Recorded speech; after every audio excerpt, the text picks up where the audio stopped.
Now, there is one opening on the police board, and that will be filled by a provincial appointment.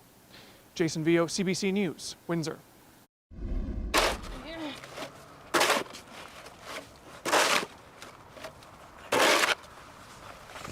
Many Windsorites cleaning up today after yesterday's winter blast. The city of Windsor says most residential streets will be plowed by noon tomorrow.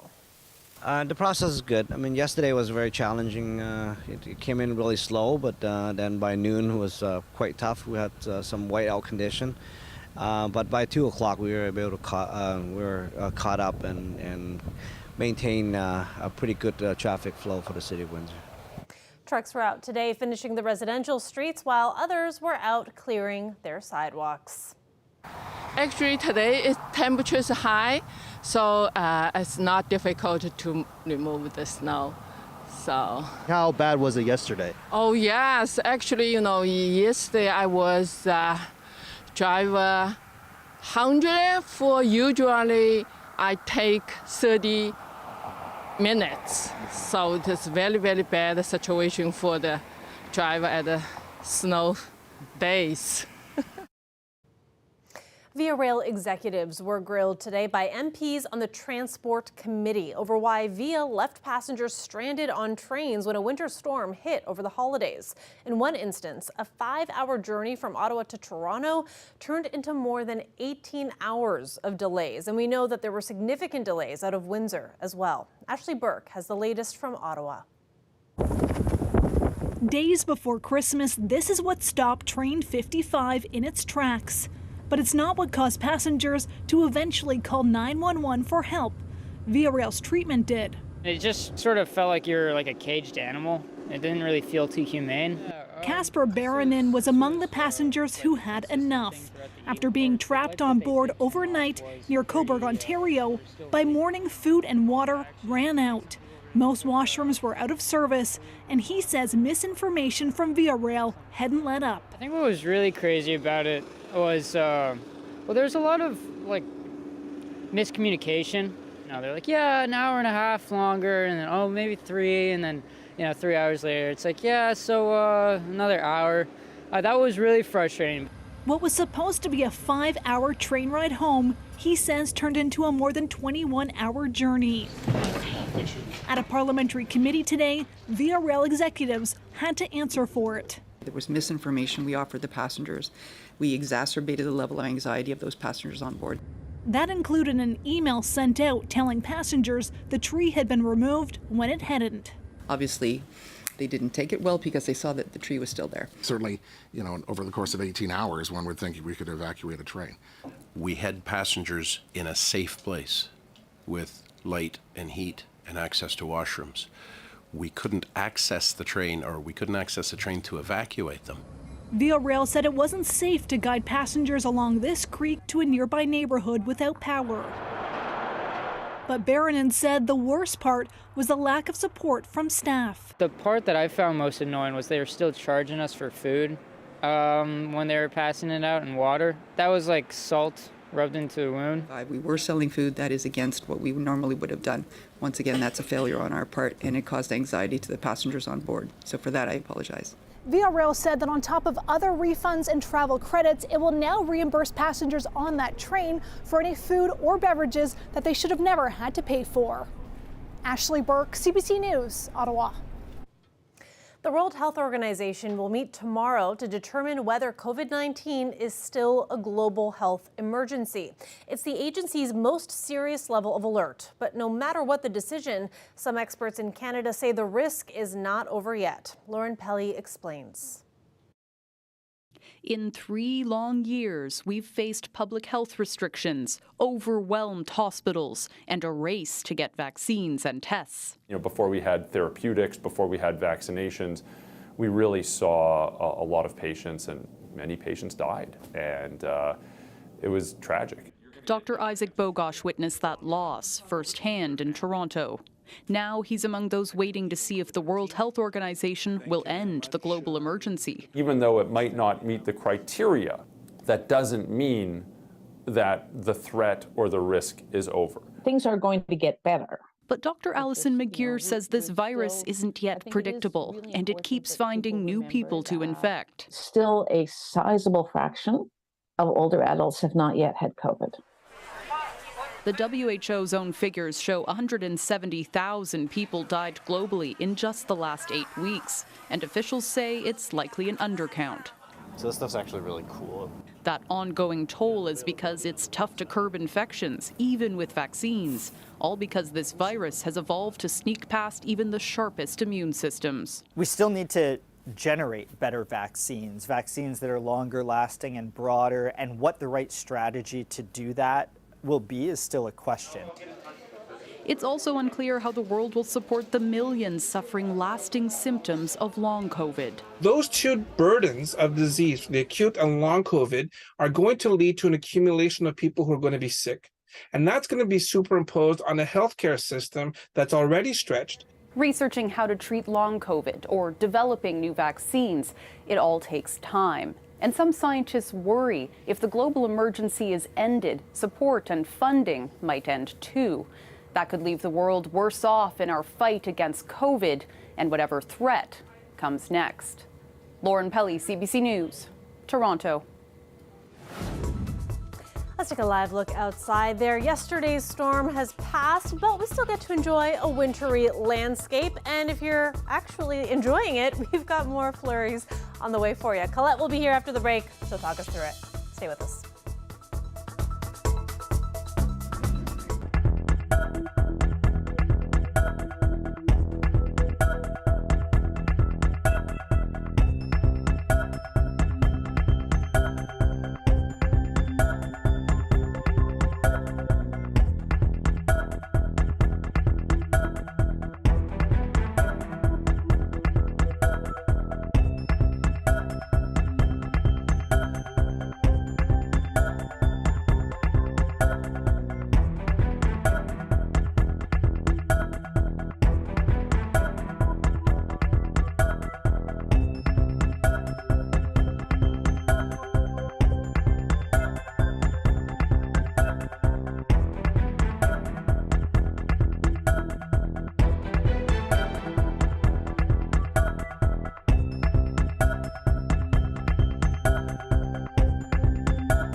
Colette Kennedy is here now for a look at our local weather forecast. And Colette, we got a little bit of snow today, and it looks like for those who enjoy this winter wonderland, this could be here to stay for a little bit.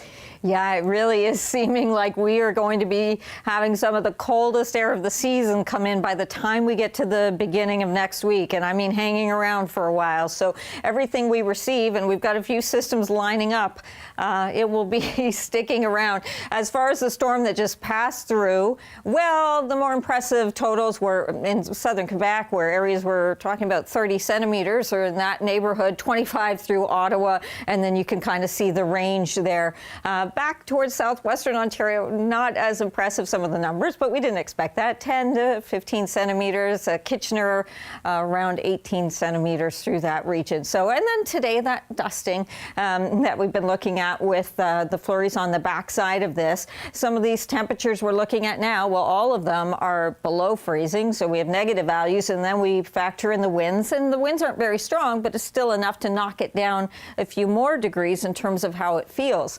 The radar's showing you some of that imagery, a little bit more flurry activity to come, and in fact, with this frontal boundary going through tonight, kind of off and on this evening, and then that should push on through. But even once this passes through, lining up, there's going to be another one, so we kind of get a day break, and then the next one comes in. These aren't big weather makers in terms of the snowfall amounts, but then as we go towards Saturday evening and overnight into Sunday morning, it might pick up a little more, as that one that's going to come through is just a bit more organized there.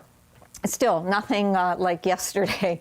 And just having a look at how this plays out then through the overnight, you see some of the improvement we'll be looking at. I wish I could put sunshine in the forecast. You can see that the satellite imagery wants to give some sunny breaks. I didn't put them on the icons when you see the 5-day forecast, but we do have that chance tomorrow midday of getting some sun before this next system comes through. So that gives another centimeter or so Friday night into Saturday. And then again, the chance for some sunny breaks, especially early on Saturday, and that would be before the next system comes through. And this one is the one a bit more organized with a bit more moisture to work with there. So a look at that snowfall potential. First of all, just kind of system 1 and system 2, and then I'm not even going to take you into the next one in terms of what we're looking at, because we'll give it another day or so to give you an idea on what that's going to be looking like. So your overnight temperatures tonight, this is where things will be dropping to. Now, this model's taking things quite low for us. We may not quite get there, but still we have that potential -5, maybe -6, and then factoring in those winds, and it easily can feel like -8 to -10. And looking ahead, I mentioned that there'll be some more significant colder air that'll be coming our way for next week. Take a look at those double-digit negatives for those overnight temperatures. It makes me cold just looking at it, to be honest. We've been really spoiled. We have, but I like to be spoiled when it comes to the weather. Isn't it nice? Thanks for that, Colette. You're welcome. When we come back, we're going to meet the captain of Canada's para-ice hockey team, and we'll tell you about his cross-country challenge. Stay with us.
A Saskatchewan park has learned it's floated into the world record books. Lac Pelletier Regional Park, about 240 kilometers southwest of Regina, now holds the Guinness record for the longest line of water inflatables. Park officials were only told recently that they broke the record at the event, which took place last July. Officials say it took a lot of planning. Preparations for the event began back in September 2021. The line was 358.7 meters long. That's 143 meters longer than the previous one set at a pool in Milan, Italy. And now we'd like to introduce you to the captain of Canada's para-ice hockey team. Toronto's Tyler McGregor is in the middle of a cross-country campaign that he started called the Sledge Skate of Hope.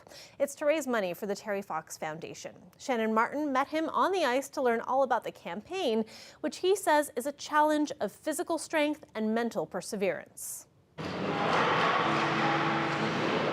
On the ice, Tyler McGregor is a force. The three-time Paralympian and world champion gold medalist leads with confidence. He's now bringing the sport to communities across Canada. Here he is earlier this month in Halifax. There were still so many people from the community, particularly the para-hockey program out there. A couple kids got to miss some extra school to come out. His goal, skating his sled 42 kilometers in each of Canada's provinces, carrying on the legacy of one of his heroes. Obviously, Terry Fox is an important inspiration in my life. I found myself honestly reflecting throughout, and I will say by kilometer 30, like my hands were killing me. My shoulders were extremely sore, and I knew I still had a good chunk to go. And I found myself reflecting just on Terry Fox himself. And I was just kind of amazed that, I feel like skating is a more efficient action than running is, let alone doing it with a prosthetic leg. I only had to do one marathon. He did them day after day. And he was battling cancer at the time. That inspiration first sparked more than a dozen years ago. A talented hockey player who first picked up a stick when he was just a toddler, Tyler was on the cusp of the OHL draft when he got his cancer diagnosis. I actually broke my leg the first game of that season, and then through that recovery process, I started to develop a mass on the site of the fracture, and 4 months later is when I was diagnosed with spindle cell sarcoma, so a form of bone cancer. And because I had had surgery to repair my broken leg, the cancer had spread throughout my leg, which led to my amputation. What followed was 8 months of chemotherapy at the Children's Hospital in London, Ontario. I was like the older brother there. Seeing young kids with cancer, they make you smile and break your heart at the same time. What the sport did for me was kind of allowed me to regain my sense of identity, I guess, or my sense of purpose. And hopefully being in this room today offers you some inspiration, some encouragement of what's to come and what's possible in your life. It's not a limitation unless you make it one, whatever the circumstance may be. And so I think it's important to share that with young kids, to offer them a sense of hope and possibility. And that is it for CBC Windsor News. Thanks for watching. Have a good night.